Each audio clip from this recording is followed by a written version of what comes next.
अस्सलाम वालेकुम students, welcome back to my YouTube channel Quick Study. तो आज हम स्टडी कर रहे हैं चैप्टर फर्स्ट के एक्सरसाइज प्रॉब्लम्स क्लास 11। तो फर्स्ट प्रॉब्लम ये है कि a light year is a distance light travel in 1 year, how many metre from 1 year of the light. वो अब हमें बता रहे हैं कि हमने 1 year of the light find करना है। हमारे पास गिवन डाटा में क्या है, time t equals to 1 year. इसमें 1 ईयर में कितने डेज होते हैं, 360 डेज। 360 डेज को हमने फिर ये देखना है कि 1 डे में कितने और होते हैं, तो हम ये करेंगे 24 आवर्स होते हैं। फिर हम ये देखेंगे कि एक और में कितने मिनट होते हैं, तो हमने यहाँ पर लिख लिया 60 मिनट होते हैं। फिर नेक्स्ट स्टेप ये है कि 60 मिनट मीन्स 1 मिनट में कितने सेकेंड्स होते हैं, तो हमें पता है, बिल्कुल ऑलमोस्ट पता है कि 60 सेकेंड्स होते हैं उसके अंदर। तो हमने 360 days, 24 hours, 60 minute and 60 second को आपस में मल्टीप्लाई करना है। तो हमारे पास वैल्यू आती है 31536,000 सेकेंड। अब हम इसको अपनी साइंटिफिक नोटेशन में कन्वर्ट कर लेंगे। 3.1 इंटू 10⁻⁷ सेकेंड हमारे पास इसका आंसर आ जाएगा। तो हमारे पास हम बता सकते हैं कि जो क्वेश्चन में हमें स्पीड ऑफ लाइट उन्होंने प्रोवाइड की है वो v इक्वल्स टू c। आप v को भी इक्वल कर सकते हैं c को, और c को भी इक्वल कर सकते हैं v को। दोनों प्रोसेस में बात एक ही है। हम करेंगे, ये हमारे पास क्वेश्चन में वैल्यू दी हुई है 3 इंटू 10⁸ मीटर पर सेकेंड। इसके बाद ये है कि अब हमने फाइंड क्या करना है, हमने s फाइंड करना है जो हमें नहीं दिया हुआ है। s हमारे पास क्या है, s equals to v into t, then v equals to c। जो जैसे भी मैंने यहाँ पे बात की कि v इक्वल्स टू c है, तो यहाँ पर भी v इक्वल्स टू c है। s equals to c into t, हम यहाँ पर v इंटू टी भी लिख सकते हैं क्योंकि हमें यहाँ पर v भी दिया हुआ है। हम यहाँ पर सी टी भी लिख सकते हैं, सी टी भी लिख दिया है। बाकी मर्जी आपकी है कि आप इन दोनों में से जो मर्जी लिख लें। उसके बाद हमारे पास c की वैल्यू है 3 इंटू 10⁸ मीटर पर सेकेंड। अब हमने यहीं पर ये लिख लिया 3 इंटू 10⁸। टी की हमें टाइम की वैल्यू हमें यहाँ पर प्रोवाइड की गई थी 3.1 इंटू 10⁻⁷, तो हमने वो वाली वैल्यू यहाँ पर पुट कर दी।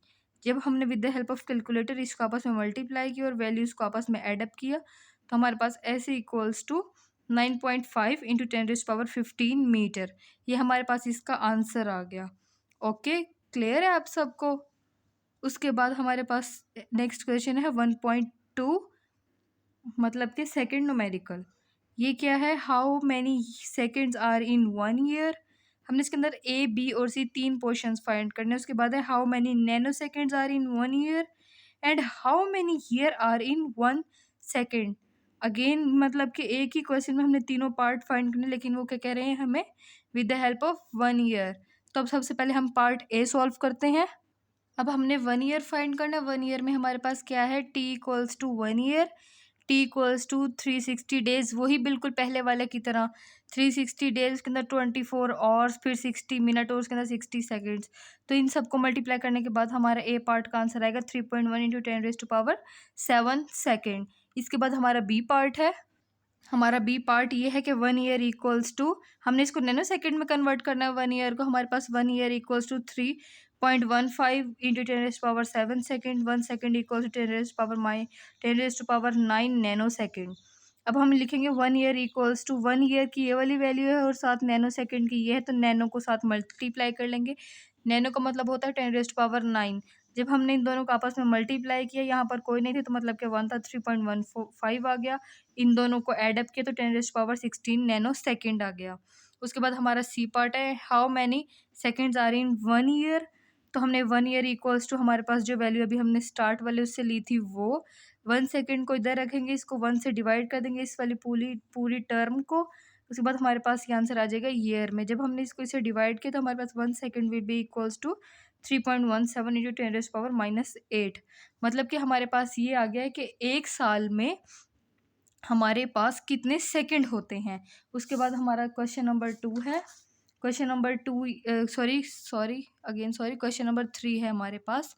The length and width of a rectangular plate is measured will be 15.3 centimeter and 12.80 centimeter respective. Find the area of the plate. हमने इसके अंदर क्या फाइंड करना है, एरिया। हमें डेटा उन्होंने दिया हुआ है, लेंथ हमारे पास है 15.3 सेंटीमीटर और विड्थ हमारे पास है 12.80 सेंटीमीटर। हमने क्या फाइंड करना है? टू फाइंड हमने करना है एरिया। अब हम अपनी कैलकुलेशन स्टार्ट करते हैं। बिल्कुल ईजी है। Area equals to length multiply by width. तो हमने लेंथ ये वाली लिख ली और विड्थ हमने ये वाली लिख ली। दोनों वैल्यूज़ के आपस में मल्टीप्लाई किया तो 195 सेंटीमीटर का स्क्वायर, क्योंकि दोनों सेंटीमीटर में तो सेंटीमीटर इंटू सेंटीमीटर का स्क्वायर।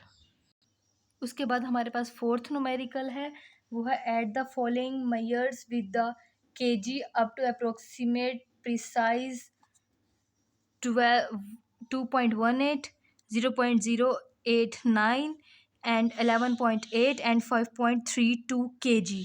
वो कह रहे हैं अब हमने इन सबको ना प्रिसाइज करना है, मतलब कि शॉर्ट कर देना है। तो अब हम क्या करेंगे?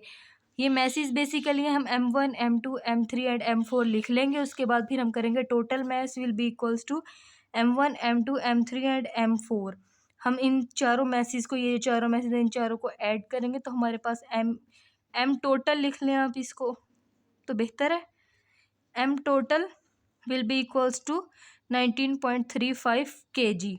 इसके बाद जो क्वेश्चन नंबर न्यूमेरिकल नंबर 1.5 है, मतलब कि फिफ्थ न्यूमेरिकल, वो मोस्टली पेपर में नहीं आता क्योंकि एज अ स्टेटमेंट उसकी बहुत लॉन्ग है, लेकिन अदरवाइज आप लोग करना चाहें तो आप लोग कर सकते हैं। वो भी बहुत ईजी है। उसके अंदर बस हमने सीधे सीधे सिंपल पेंडुलम का फॉर्मूला अप्लाई करना है। इसके बाद हमारे पास 1.6 है, सिक्स न्यूमेरिकल।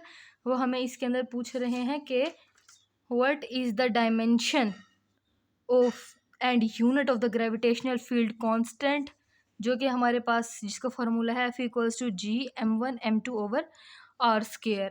ग्रेविटेशनल फोर्स हमारे पास है F=G m1m2/r²। हमने फाइंड क्या करना है? Dimension of G and unit of G। हमें ये वाला उन्होंने फार्मूला प्रोवाइड किया हुआ है F=G m1m2/r²। और इसके बाद हम इसको, अगर हम G को इधर ले जाएं और हम F को इधर, ये दोनों आपस में मल्टीप्लाई हो जाएंगे और ये नीचे आ जाएगा। G=F, ये वाला F, ये r² divided by m1 into m2। उसके बाद क्या होगा? डायमेंशन ऑफ G, यहाँ पर मैं इसको शॉर्ट फॉर्म में लिख ली है, dimension of force multiply by dimension of length का square divided by dimension of mass multiply by dimension of mass. क्योंकि हमारे पास m1 और m2 है, आप इसको डायमेंशन ऑफ मास 1 कर लें, इसको डायमेंशन ऑफ मास 2 कर लें, तो हमारे पास क्या आएगा? फोर्स का क्या होता है? m मास लेंथ टाइम mlt-2। लेंथ का क्या होता है? हाँ, लेंथ का l ही हो गया, यहाँ पर लेंथ का स्क्वायर, तो यहाँ पर l का स्क्वायर आ जाएगा। m1 and m2 mass, m and m मास। हमारे पास क्या, अब क्या बनेगी हमारे पास वैल्यू?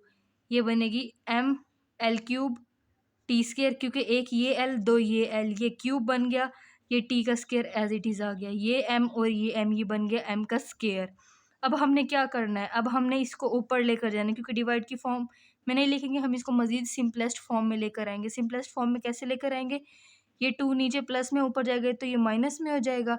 m-1 l का 3 इंटू t-2, हमारे पास इसका ये आंसर आ जाएगा। बहुत ईजी क्वेश्चन है।